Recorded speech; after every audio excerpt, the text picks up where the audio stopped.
They looked at her wings and called them fake. They looked at her idea and called it a prop. When Captain Nia Cross arrived at Gate 42, she wasn't just there to fly the plane, she was there to save it.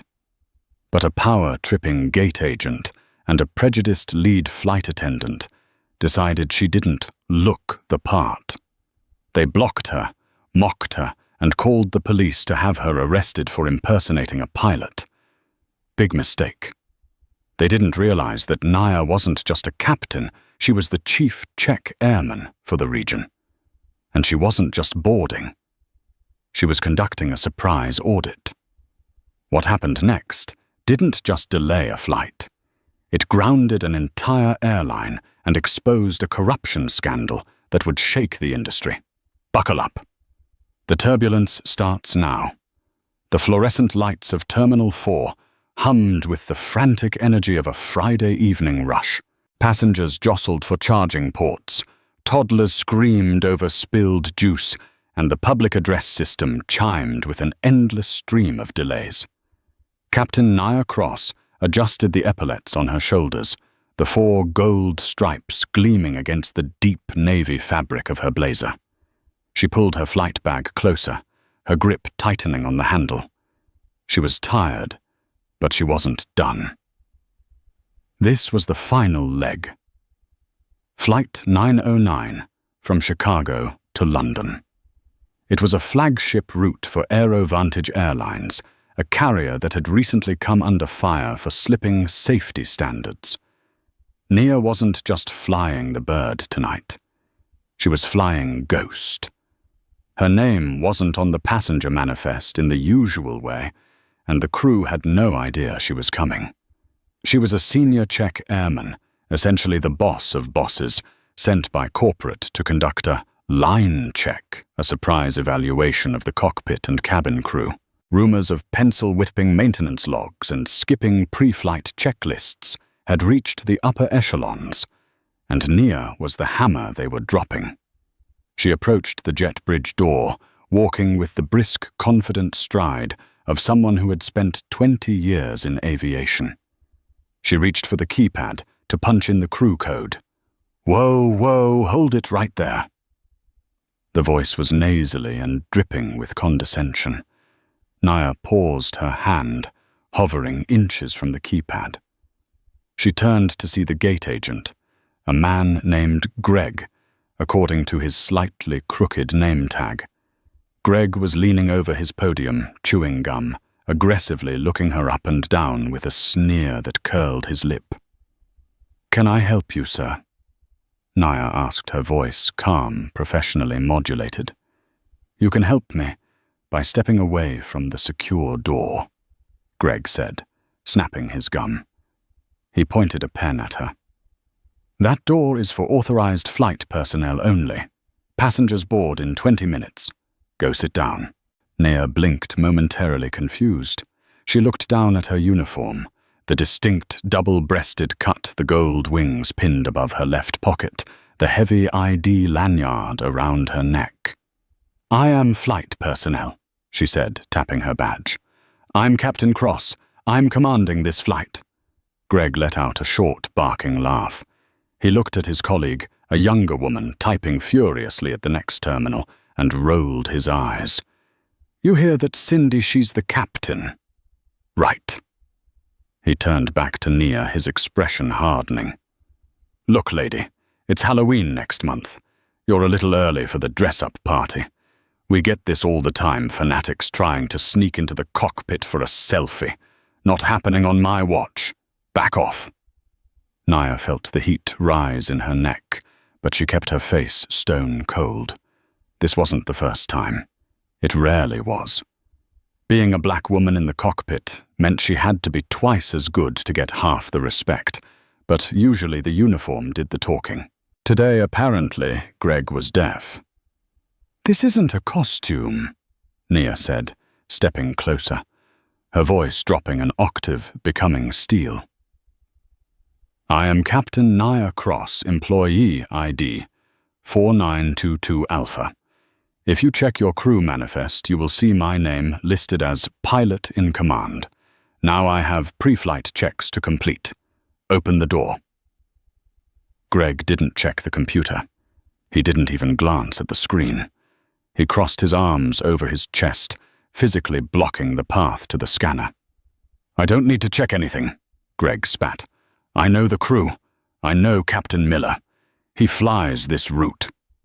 You look like you got that jacket at a surplus store. You're disrupting a federal flight operation. If you don't walk away to the food court right now, I'm calling security." "Captain Miller called in sick 2 hours ago," Naya corrected him, her patience thinning. "I was the reserve called in. Check the system." "I'm done asking." Greg reached for his radio. "Dispatch, we got a 1090 at gate 42.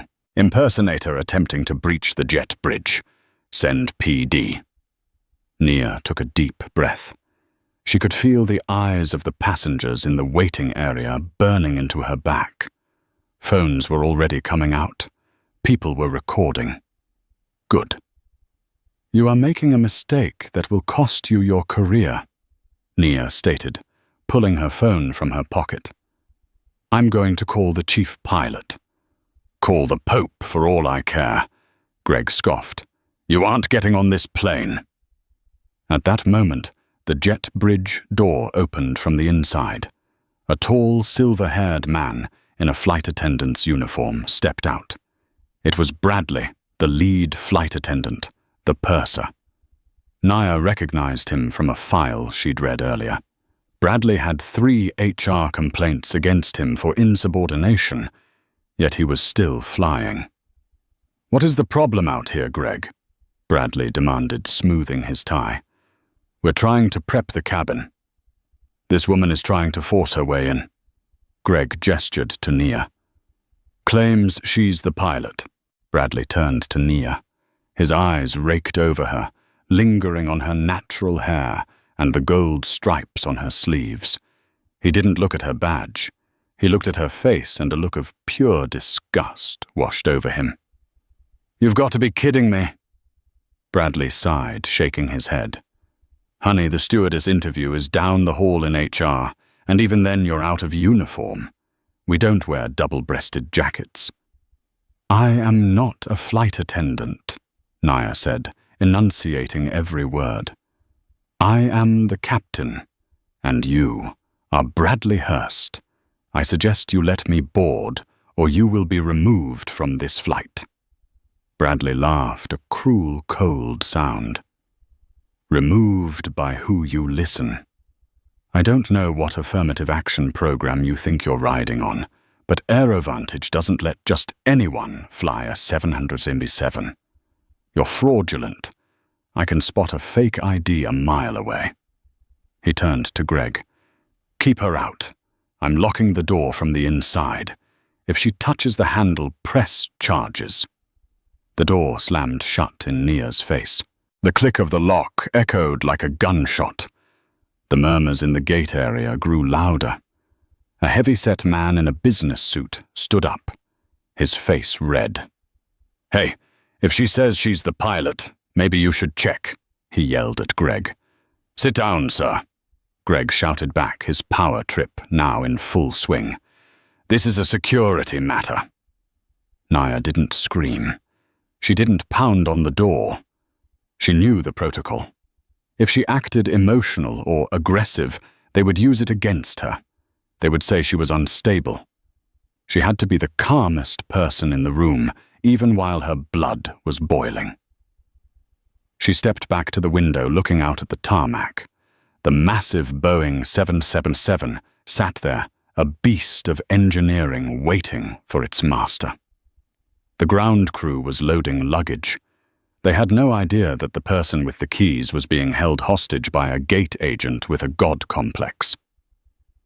2 airport police officers, Officers Miller and Kowalski, jogged up the concourse, their hands resting on their belts. Greg lit up like a Christmas tree, pointing an accusatory finger at Naya. "That's her." She tried to rush the door. She threatened the crew. Greg lied effortlessly, loud enough for the passengers to hear. Officer Miller, the older of the two approached Nia. "Ma'am, step away from the podium. Put your bag down." "Officer," Nia said, holding her hands visible and open. "My name is Captain Nia Cross. I am the pilot for this flight. This agent has refused to check my credentials and has denied me entry to my aircraft." "She's lying," Greg interjected. "The lead attendant, Bradley, just ID'd her as a fake. Said she's not on the crew list." Officer Miller looked at Nia. He saw the uniform. It looked real. But prejudice is a powerful blinder. He saw a black woman in a position of authority, and his brain, influenced by Greg's panic, defaulted to suspicion. "Ma'am, let me see your ID," Miller said sternly. Nia handed over her company badge and her FAA Airman certificate. Miller looked at it. It had her photo. It had the holograms. "It looks real," Kowalski muttered, looking over Miller's shoulder. "Fake IDs are good these days," Greg insisted. "Look, Captain Miller is the pilot. I know him. This chick is probably some activist trying to make a scene. Just cuff her and get her out of here so we can board. We're already 10 minutes behind." "Ma'am, I'm going to need you to come with us to the station to verify these," Miller said, handing the ID back but grabbing her arm. "If I leave this gate," Nia said, her voice dropping to a whisper that carried the weight of a judge's gavel, "this flight is cancelled. There is no other relief pilot available. You will be responsible for stranding 300 passengers. And when my identity is verified, which will take one phone call to the tower, you will have to explain to the mayor why you arrested a senior check airman on duty." Miller hesitated. He let go of her arm. "Call it in," Nia challenged him. "Call dispatch. Ask who is flying Flight 909. Miller looked at Greg, then at Nia. He clicked his radio. "Central, this is Miller at Gate 42. Can you patch me through to Aerovantage Ops? I need to verify a pilot." Greg rolled his eyes. "You're wasting time. Bradley is inside, prepping the cabin. He knows the crew." "Just wait," Miller said, holding up a hand. Seconds ticked by. The static on the radio crackled. Then a voice came through loud and clear. "Ops here." "Go ahead." "Yeah, I have a female individual here identifying as Captain Nia Cross. Claims she's the pilot for 909. We have a gate agent claiming she's an imposter." There was a pause on the other end. A long, heavy silence. Then the voice on the radio changed tone completely. It wasn't the dispatcher anymore. It was a deep, frantic baritone. "Officer, this is Director of Flight Operations, Samuel West. Did you say Nia Cross is at the gate?" "Yes, sir. We have her detained." "Detained?" West's voice cracked with panic. "You have the regional chief pilot detained. That is not just the pilot, that is the woman who signs my paychecks. Put her on the phone, now!" The color drained from Greg's face. It happened instantly, like someone pulled a plug. His jaw went slack, the gum falling out of his mouth. Officer Miller's eyes widened. He immediately handed the radio to Nia, stepping back as if she were radioactive. Nia took the radio. She didn't look at Miller. She stared directly at Greg. "Sam," she said into the radio. "Nia." "Good Lord, I am so sorry. We saw the gate hold on the system. We didn't know." "Sam," Nia cut him off. "I'm standing at Gate 42. Gate Agent Greg Thompson and lead flight attendant Bradley Hurst have denied me entry. They have accused me of fraud. They have called the police on me. And Bradley has locked the jet bridge door. I'll call the station manager. I'll get that door open in 10 seconds. "No," Nia said. "You won't." The crowd went silent. Even the crying toddler seemed to stop. "Cancel the flight, Sam," Nia said. Greg let out a strangled squeak. "What? Cancel the flight?" Naya repeated, her eyes never leaving Greg's terrified face. "I am declaring this crew unfit for duty due to gross negligence and security violations, and I am grounding this aircraft. If the gate agent and the lead flight attendant cannot identify a captain because of their own bias, they cannot be trusted to identify a security threat. This plane does not fly." "Naya, the costs. That's a transatlantic flight," Sam pleaded. "It's grounded, Sam. Or do I need to call the FAA administrator directly? I have him on speed dial." "Okay. Grounding 909. Sending a cancellation notice now." Naya handed the radio back to a stunned Officer Miller. The digital board behind the desk flickered. The bright green on-time status blinked once, twice, and then turned a harsh, unforgiving red. Cancelled. A collective gasp went through the terminal.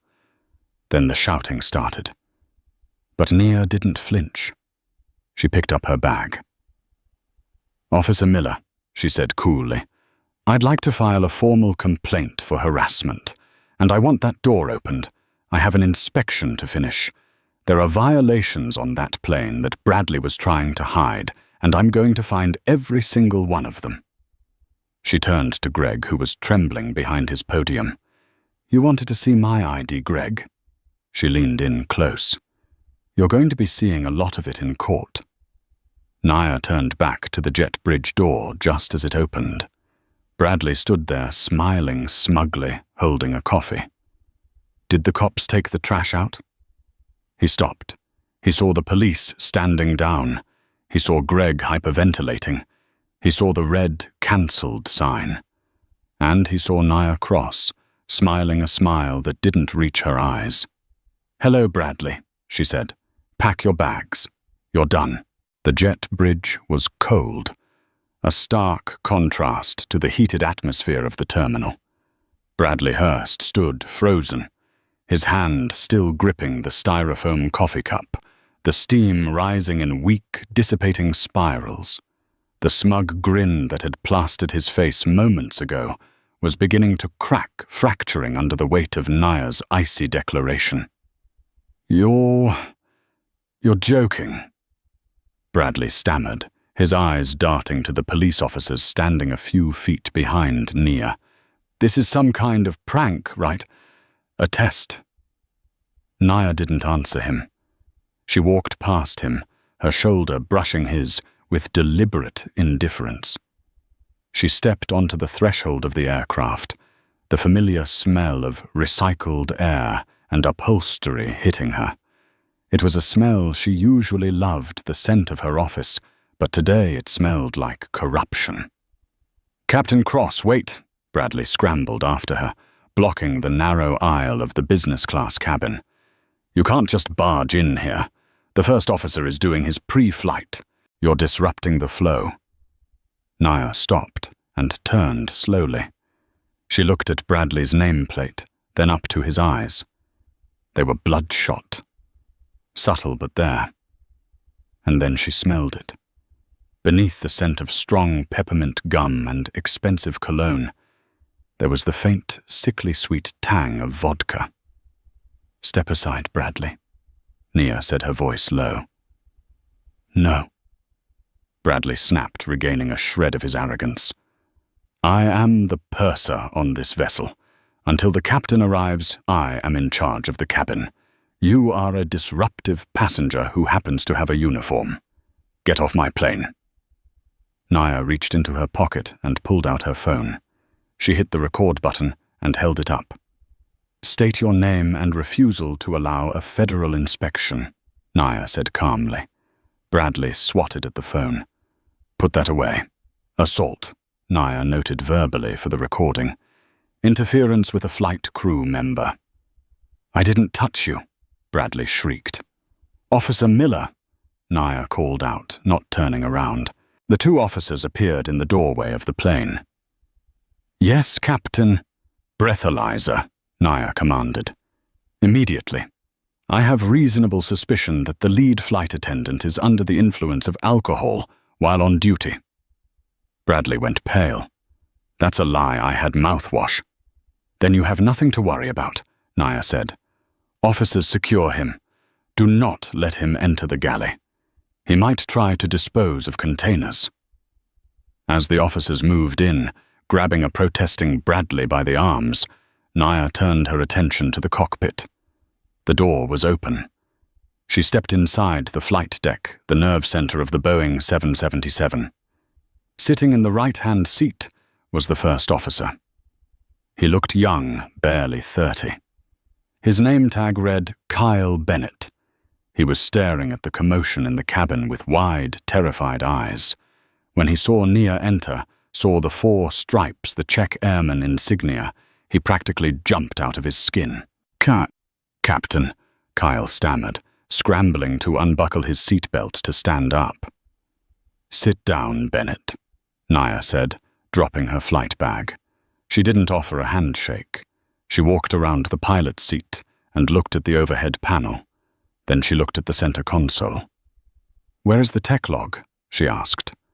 Kyle swallowed hard, his Adam's apple bobbing. It's right there, ma'am.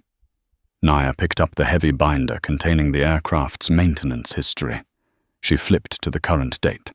Her eyes narrowed. The log is signed, Nia said, her voice dangerously quiet. Captain Miller's signature is here, and so is yours. Yes, ma'am, Kyle said, sweating. He signed it before he called in sick. We did the pre-flight together earlier. You did the pre-flight 4 hours ago, Nia asked, and you found nothing wrong. No, ma'am. Plane is green. Good to go. Nia closed the book with a heavy thud. She leaned over the center console and tapped the glass of the backup artificial horizon, a critical standby instrument. Why is there a piece of black tape on the corner of this instrument, Kyle? Kyle froze. I don't know. Nia peeled the small, inconspicuous piece of electrical tape back. Underneath a tiny red indicator light was glowing. Fail. The standby instrument is dead, Nia said. That is a no-go item for a transatlantic flight. You cannot fly over the ocean without a working backup horizon. Did you know this? Kyle looked at his lap. Captain Miller said... He said it was just a sensor glitch. He said maintenance takes 6 hours to swap it out, and we'd lose the slot. He said to just ignore it. And you signed the log? He told me to... Kyle burst out, tears forming in his eyes. He said if I didn't play ball, he'd tank my review. I'm on probation, Captain. I need this job. Bradley said they do it all the time. He said they manage the maintenance to keep the on-time bonuses. Nia looked at the young pilot with a mixture of pity and fury. So you were going to fly 300 people across the Atlantic at night with a known failure in your backup navigation systems just to save the company a delay statistic. Kyle didn't answer. He just put his head in his hands. And Bradley, Nia asked. What is his part in this? Bradley runs the show, Kyle whispered. He and Captain Miller, they run this route like it's their private jet. Bradley brings things, packages, in the galley carts. That's why he didn't want you on board. He didn't want a stranger checking the galleys. Nia felt a chill run down her spine. This wasn't just negligence. This was a crime ring. Stay here, Kyle, Nia ordered. Don't touch anything. If you touch a single switch, I will personally strip your license before the sun goes down. Nia stormed out of the cockpit. The cabin was in chaos. The other flight attendants were huddled in the corner, looking terrified. Bradley was currently shouting at Officer Miller, who was trying to handcuff him. You can't do this. I know the VP of Operations, Bradley screamed. Nia walked up to the galley carts, the metal containers that held the food and duty-free items. They were sealed with plastic tags. Officer Kowalski, Nia said. I need you to witness this. What are we looking for, Captain? The officer asked. Nia pointed to the bottom cart, the one usually reserved for trash or spare linens. "This seal looks tampered with. It's been glued back together." She grabbed the handle and yanked the door open. Inside there were no linens. There were 4 heavy black duffel bags shoved tightly into the compartment. Nia unzipped the nearest one. It wasn't drugs. It wasn't money. It was high-end electronics. Hundreds of latest generation smartphones, still in their boxes, likely stolen or grey market being smuggled into London to avoid taxes. Thousands of dollars in unreported cargo. Bradley stopped shouting. He stared at the open cart, his face draining of all colour until he looked like a wax figure. "Well, Bradley," Nia said, crossing her arms, "I think we found the real reason you didn't want to check airmen on board. It wasn't about my uniform. It was about your cargo." She turned to Officer Miller. "Officer, I'd like to amend my statement. We're not just dealing with an intoxicated crew member. We have a smuggling operation using a commercial airliner." The silence in the cabin was deafening, broken only by the click of the handcuffs tightening around Bradley's wrists. The walk back up the jet bridge felt like a funeral procession, but instead of a body, they were carrying the career of Bradley Hurst. Officer Miller gripped Bradley's arm tightly. The flight attendant's pristine uniform was now rumpled his tie, askew his face a mask of sweating terror. Behind them, Officer Kowalski escorted a weeping Kyle Bennett. Nia brought up the rear, carrying the flight logbook and the evidence bags. She walked with the weight of the entire aviation industry on her shoulders. She was angry, yes, but mostly she was exhausted. This was why safety cultures failed. Not because of mechanics or weather, but because of greed and ego. When they emerged back into the terminal at Gate 42, the scene was pandemonium. The cancellation had turned the waiting area into a riot zone. Passengers were surrounding the podium, screaming at Greg, who looked like he was about to faint. "I have a connection in London. My daughter is getting married. Who is going to pay for my hotel?" Greg was hiding behind his computer monitor, holding his hands up.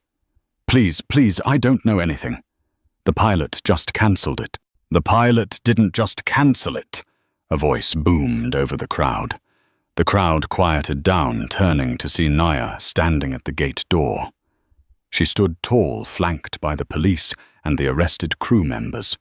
The sight of the handcuffs silenced the room instantly. "Ladies and gentlemen," Nia said, her voice projecting without a microphone, trained by years of shouting over jet engines. "I am Captain Cross. I am the one who grounded this flight." "Why?" a man shouted from the back. "We've been waiting 2 hours." "Because," Nia said, pointing to the crew being led away. "This aircraft was not safe. The flight deck was compromised by negligence, and the cabin was compromised by criminal activity. I know you are angry. I know you are tired. But I would rather you be angry on the ground than a tragedy in the news." A hush fell over the crowd. The reality of the handcuffs and the criminal activity comment sank in.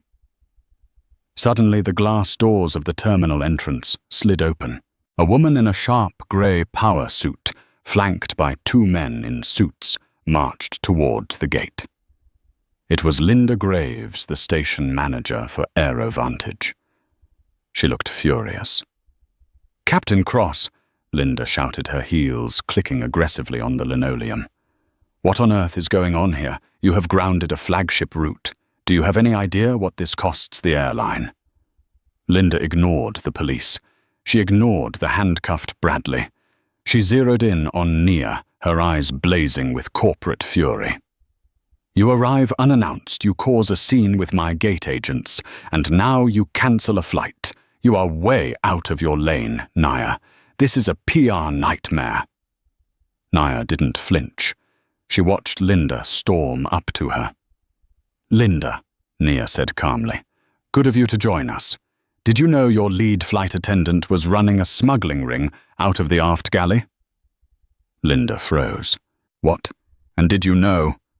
Nia continued, raising her voice slightly so the passengers could hear that the first officer was coerced into signing a legal document stating the plane was safe, when in fact the backup navigation system is dead.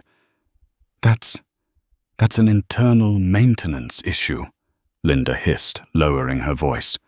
We could have fixed that with a deferral. You didn't need to involve the police. You didn't need to make a spectacle. A deferral requires a working part, Linda. They didn't have one. They were going to fly anyway. Nia stepped closer to the manager.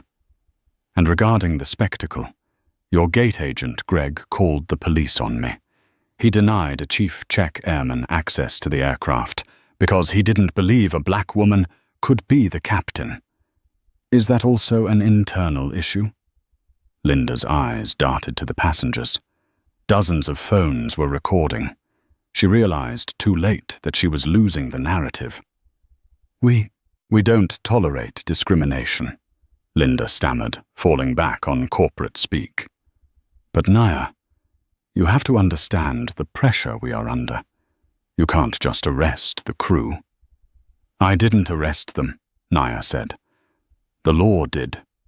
Now I suggest you get on the phone with corporate, because I am declaring an immediate safety stand-down for this entire hub. No AeroVantage planes leave this airport until every single logbook is audited. You can't do that, Linda gasped. That's dozens of flights, millions of dollars. I just did, Nia said. It's my authority under FAA Regulation 119. Management has shown a pattern of disregarding safety for profit.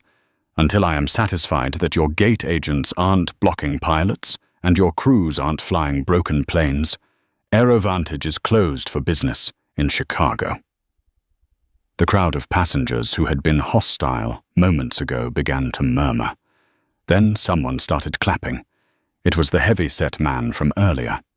Then a woman joined in. Soon the entire gate area was applauding. They realized that this woman wasn't the villain. She was the only thing standing between them and a disaster. Linda looked around, realizing she was defeated. She glared at Nia. This isn't over, Cross. You've just made a lot of powerful enemies. The union won't like this. The board won't like this. I don't work for the board, Linda, Nia said, picking up her bag again. I work for the passengers, and right now I'm going to find them a safe plane, even if I have to fly it myself. She turned to Greg, who was still cowering at the podium. Greg, she said, rebook these passengers on partner airlines. Full refunds, meal vouchers. And if you roll your eyes at one single customer, I will have your badge before you can blink. Do we understand each other? Greg nodded rapidly, unable to speak. Nia turned and walked toward the police station to file her report. The applause of the passengers following her down the concourse. But as she walked, her phone buzzed. It was a text message from an unknown number. You should have stayed in the cockpit. You don't know who you're messing with. Watch your back. Nia stared at the screen. The smuggling ring wasn't just Bradley. He was just a mule. The rot went deeper, and she had just kicked the hornet's nest. The interrogation room at the airport police substation was stark smelling of stale coffee and industrial cleaner. Nia sat on one side of the metal table, her posture perfect despite having been awake for 18 hours. Across from her sat Detective Harrigan, a weary man with a loose tie and a notepad full of scribbles. You realized you kicked a hornet's nest the size of a jet engine, right, Captain? Harrigan asked, tapping his pen on the table. I realized I stopped a felony in progress and prevented a likely hull loss over the Atlantic. Nia replied sharply. Have you cracked Bradley yet? Harrigan sighed and leaned back. "The flight attendant." He folded like a cheap lawn chair. The second we mentioned federal prison time for trafficking, he started singing. "But that's the problem, Captain. The tune he's singing. It's ugly." Harrigan opened a folder and slid a photo across the table. It was a grainy surveillance shot of a man in a dark suit exchanging a briefcase with Bradley in the staff parking lot. Bradley claims the smuggling ring isn't just him. He says he was recruited. They use the crew to move high-value stolen tech components, microchips, prototypes, things that don't show up on X-rays if you pack them right. But here is the kicker. Bradley says he didn't want to fly tonight. He knew the backup horizon was busted. He tried to call in sick. Naya frowned. So why was he there? Because he was told if he didn't fly, the inventory wouldn't get to London. And the people waiting for it aren't the kind you say no to. He claims he was forced by someone in upper management to override the safety protocols. Someone who makes sure the special cargo gets priority over maintenance. Naya felt a cold knot in her stomach. Who is the contact?" Harrigan pointed to the ceiling. "He gave us a name. Charles Sterling." Nia froze. Charles Sterling wasn't just a manager. He was the vice president of logistics for Aerovantage. He was untouchable. He was the man who signed off on the budget cuts, the man who laid off the senior mechanics, the man who implemented the fast turn policy that punished crews for delays. "Sterling protects the operation," Harrigan explained. "He ensures the smugglers are on the right flights. He ensures the gate agents like your friend Greg are instructed to harass anyone who isn't in the club. That's why Greg stopped you. He wasn't just being racist, though he certainly is that. He was briefed to keep unpredictable elements off Flight 909. You were an unpredictable element." So the racism was the weapon, Nia realized, but the motive was greed. "Exactly. And now, Captain, you are a problem. Sterling knows you grounded the flight. He knows you have the logs. That text message you got. We traced the burner. It pinged off a tower right near the Aerovantage corporate offices." Naya stood up. "I need to go to the ops center. I need to secure the digital records before Sterling wipes the servers." "Captain, I can't let you do that," Harrigan warned. "It's dangerous. These guys are looking at 20 years. They're desperate." "I am a Czech airman," Naya said, straightening her blazer. "My job is to ensure the integrity of the airline. If I don't pull those maintenance release forms now, they will replace them with forged ones by morning. I'm going." She walked out of the station. The terminal was quieter now, the midnight lull setting in. She headed toward the operations tower, the nerve center of the airport. As she entered the elevator to the 4th floor, the doors began to close. Suddenly, a hand shot out, blocking the sensor. The doors bounced back open. Linda Graves, the station manager, stepped in, but she wasn't alone. Behind her was a man Naya recognized from company newsletters, Charles Sterling. He was taller in person, wearing a suit that cost more than Naya's car. He didn't look angry. He looked disappointed, like a parent addressing a toddler. "Captain Cross," Sterling said smoothly, as the elevator doors slid shut, sealing the three of them in the metal box. "Just the woman I wanted to see." Nia moved to the corner, putting her back against the wall. She subtly reached into her pocket, tapping the record button on her phone again. "Vice President Sterling." Naya nodded. "I assume you're here to thank me for catching a smuggler." Sterling chuckled dryly. "I'm here to offer you a promotion, Nia. We need a new director of safety in the Hong Kong office.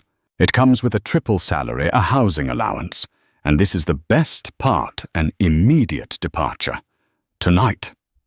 "I'm not interested in Hong Kong," Nia said. "You should be," Linda chimed in her voice, trembling slightly. She looked terrified of Sterling. "Nia, take the deal.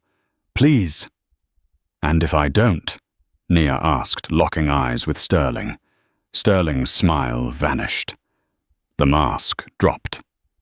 "Then we release the file we have on you. We have reports, falsified of course, but convincing that you were unstable, that you assaulted Greg, that you were drinking before the flight. We have witnesses on the payroll who will swear to it. You'll never fly again. You'll be lucky to drive a bus." "You're threatening a whistleblower?" Nia asked. "I'm managing risk." Sterling stepped closer, invading her personal space. "You grounded a plane, costing me $500,000. You exposed an arrangement that generates 10 times that. You are a loose thread, Captain Cross. And I have scissors." The elevator chimed. Floor 4. Nia looked at Sterling, then at Linda. She saw the fear in Linda's eyes, but the cold malice in Sterling's. "You forgot one thing, Charles," Nia said softly. "What's that?" "I don't just fly the plane," Nia said, holding up her phone, which showed the recording timer running. "I record the black box data." She hit send on the screen. "I just emailed this audio file to the FAA administrator and the FBI. Cloud upload complete." Sterling lunged for the phone. "You witch!" Nia was faster. She utilized a self-defense move she'd learned years ago, sidestepping his grab and shoving him hard against the elevator wall. He crumpled, shocked that a subordinate physically fought back. The elevator doors opened. Standing there wasn't an empty hallway. It was Sam West, the ops director, flanked by 2 FBI agents. "Sam!" Sterling gasped, straightening his tie. "Thank God! This woman is crazy. Arrest her!" Sam West looked at Sterling with pure contempt. "Sorry, Charles. I heard the live stream." "Live stream?" Sterling paled. Nia smiled. "I didn't just record it. I was live on my private social channel. 4,000 pilots just watched you try to blackmail me." Sterling looked at the phone in Nia's hand, then at the FBI agents. "Charles Sterling," one of the agents said, stepping forward. "We have a warrant for your arrest regarding interstate trafficking and conspiracy to commit wire fraud." As the cuffs clicked onto Sterling's wrists, Nia looked at Linda. I didn't know about the smuggling." "Nia, I swear," Linda cried. "I just thought it was about cutting costs." "Ignorance isn't a defense, Linda," Nia said coldly. "You let a racist gate agent block a captain because it suited your boss's agenda. You're just as guilty." The next morning, the sun rose over Chicago O'Hare, but the storm was just beginning for AeroVantage Airlines. Nia hadn't slept. She sat in a conference room at the airport hotel, surrounded by union representatives and a team of federal investigators. On the large TV screen on the wall, the news was playing. Shocking viral video showing Captain Nia Cross being denied entry to her own aircraft has sparked a nationwide outrage. The hashtag #LetHerFly is trending #1 globally. But the story has taken a darker turn, with allegations of a massive smuggling ring involving senior airline executives. The screen cut to footage of Greg the gate agent. He wasn't at his podium anymore. He was being escorted out of the terminal by airport security, shielding his face from a swarm of paparazzi. Greg Thompson, the agent who initiated the incident, has been terminated effectively immediately, the reporter said. Internet sleuths uncovered a history of discriminatory posts on his social media, leading to a permanent ban from working in any TSA secure area. He is also facing charges for filing a false police report. Nia took a sip of water. It was the first hard karma hit. Greg wasn't just fired, he was blacklisted. In the aviation world, if you lose your security clearance, you are done. He would never work at an airport again. But the bigger fish was frying now. The door to the conference room opened. A frantic-looking man in a suit walked in. It was the CEO of Aerovantage, Mr. Halloway. He looked like he hadn't slept in a week. "Captain Cross," Halloway said, extending a hand that shook slightly. "Please. We need to talk. We can settle this. A settlement, 10 million. We just need you to issue a statement saying the safety culture is improving." Naya didn't shake his hand. She looked at the union rep, then back at Halloway. "Mr. Halloway," Naya said, "your vice president is in federal custody. Your lead flight attendant is looking at 10 years. Your Chicago station manager is being investigated for aiding and abetting. And you want me to say things are improving?" "The stock price dropped 40% this morning," Halloway pleaded. "If this continues, we go under. Think of the jobs." "I am thinking of the jobs," Naya said calmly. "I'm thinking of the pilots you pressured to fly broken jets. I'm thinking of the mechanics you fired to save money, which allowed Sterling to smuggle his goods. You built a house of cards on the backs of your employees, and you used prejudice as a shield to keep people from asking questions." She stood up. "I won't sign your statement, but I will make a deal." "Anything," Halloway said. "One independent safety audit of the entire fleet, overseen by a committee I select. 2 immediate restitution for every passenger on Flight 909. 3. You publicly apologize. Not a press release. A live press conference. Today. And you apologize specifically to me and to every pilot of color you've marginalized." Halloway swallowed hard. It was humiliation. It was an admission of total failure. "And if I refuse, then I release part 2 of the audio." Naya bluffed. She didn't have a part 2, but Halloway didn't know that. "The part where Sterling mentions your knowledge of the budget cuts." Halloway closed his eyes. He was beaten.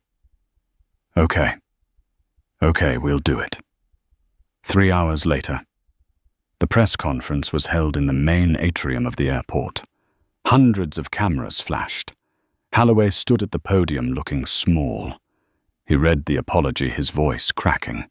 He admitted to the systemic failures.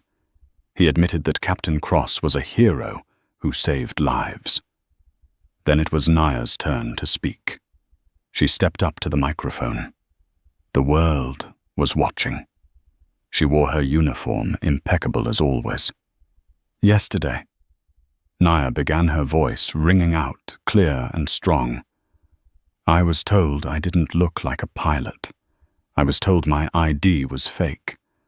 I was told to go back to the food court." She paused, looking directly into the camera.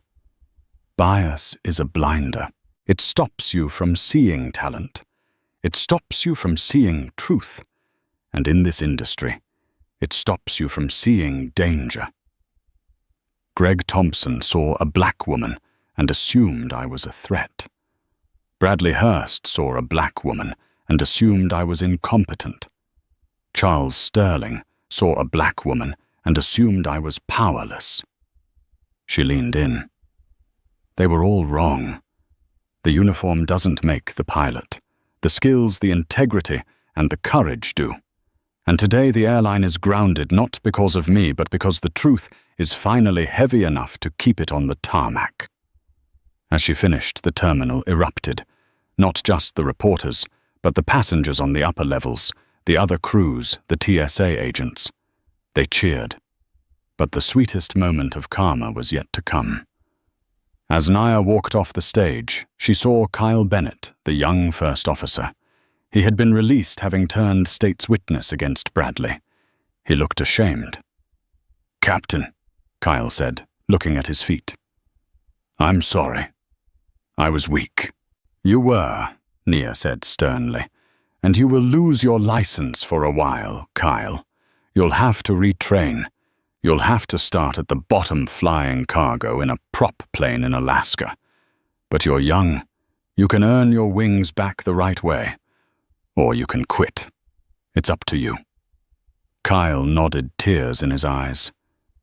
"Thank you for not letting me fly that plane." Naya walked out of the terminal and toward the curb. A black town car was waiting not from the airline, but from the FAA. They needed her in D.C. to testify before Congress. As she waited for the driver to load her bag, she saw a familiar figure on the sidewalk. It was Greg. He was wearing civilian clothes, holding a cardboard box with his personal belongings.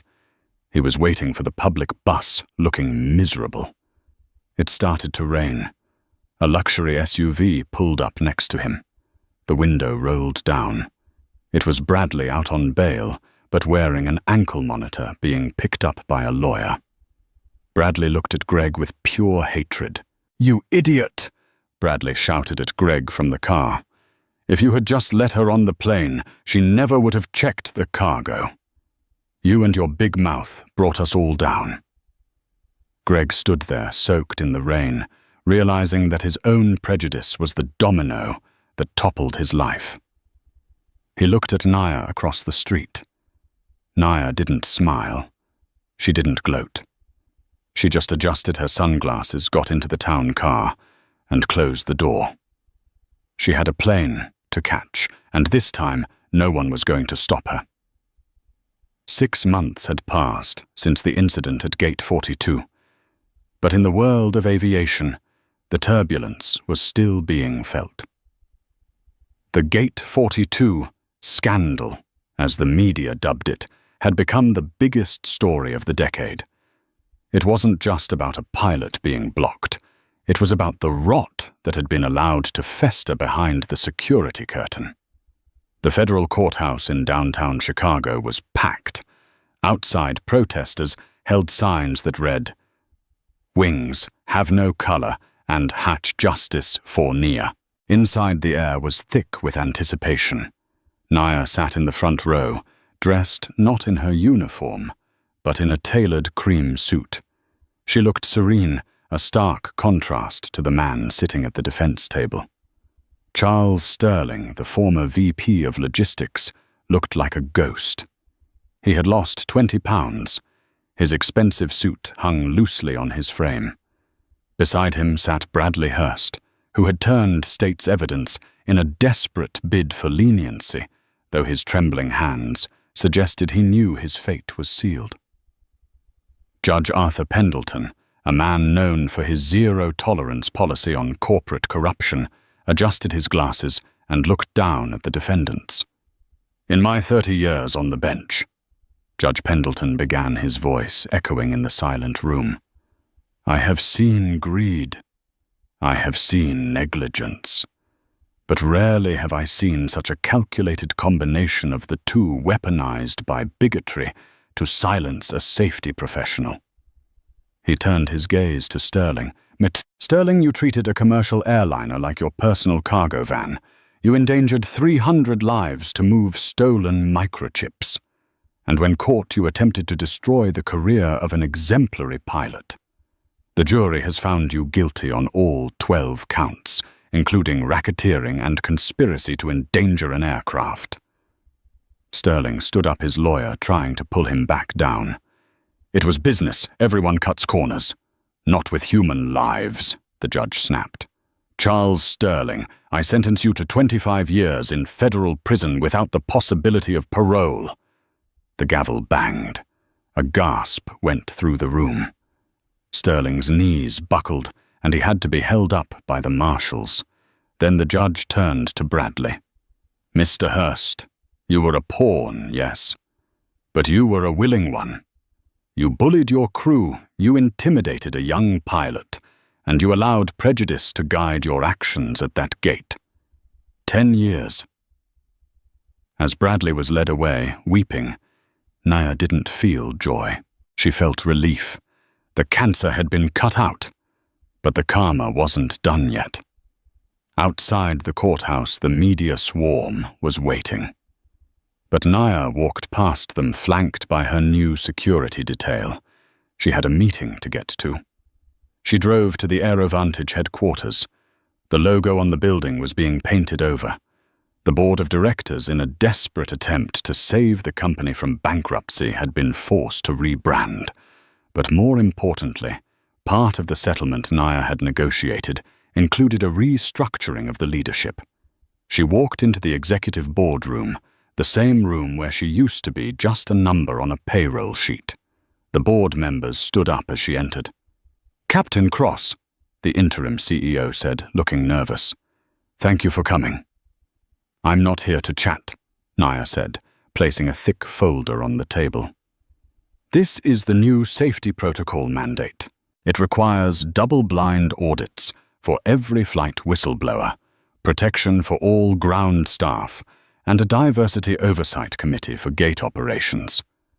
This is very expensive, Naya," one board member muttered.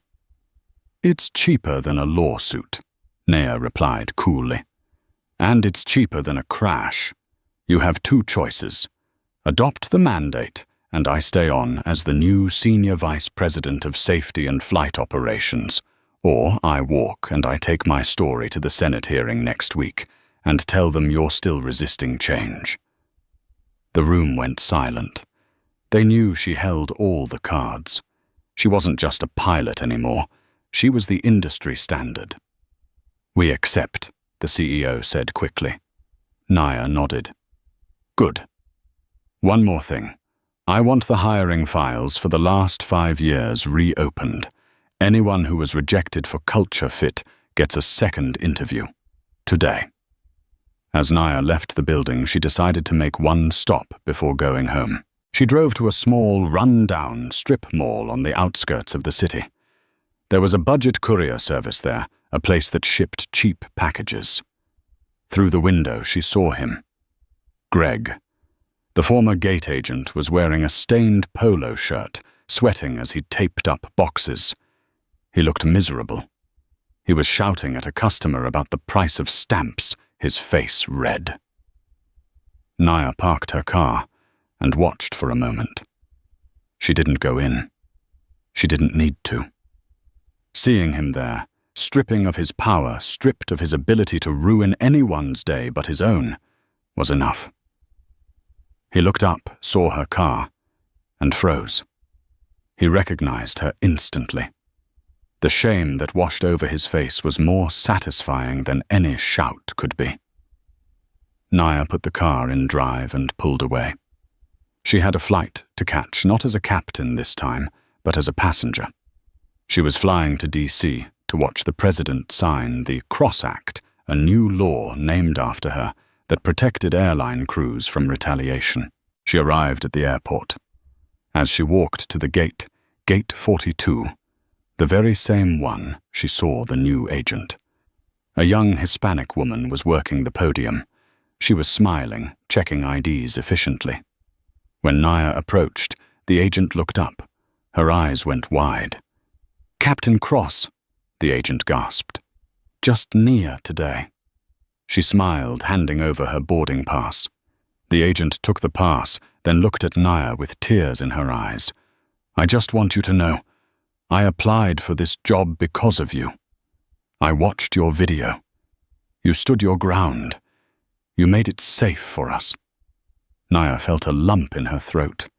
This was the real victory. Not the jail sentences, not the promotion. It was this. "Keep the gate safe," Nia said softly. "I will, Captain. Always." Nia walked down the jet bridge. The door was open. The flight attendant at the door, a man named David, saw her and immediately stood straighter. "Welcome aboard, Captain Cross," he said with genuine respect. "It's an honor to have you with us." Nia stepped onto the plane. She glanced at the cockpit. The door was open. The pilot, a man she didn't know, turned and gave her a sharp salute. She found her seat in 1A. She looked out the window at the tarmac, at the busy world of baggage carts and fuel trucks. It was a chaotic, noisy, beautiful world. And finally, it was a little bit fairer. The engines roared to life. The plane pushed back. Nia Cross closed her eyes and smiled. The turbulence was over. It was clear skies from here on out. In a world that often judges a book by its cover, Captain Nia Cross proved that the content of your character and the credentials in your pocket are what truly matter. Her story isn't just about aviation. It's a reminder that when you stand firm in your truth, you don't just clear the path for yourself, you clear it for everyone coming behind you. The corrupt fell, the prejudiced were silenced, and competence reigned supreme. Justice may have been delayed at Gate 42, but it arrived right on time. If this story kept you on the edge of your seat, please smash that like button and share this video. It helps us bring more powerful stories like this to life. And don't forget to subscribe and hit the bell icon so you never miss a moment of the drama. What would you have done if you were Captain Cross? Let me know in the comments below.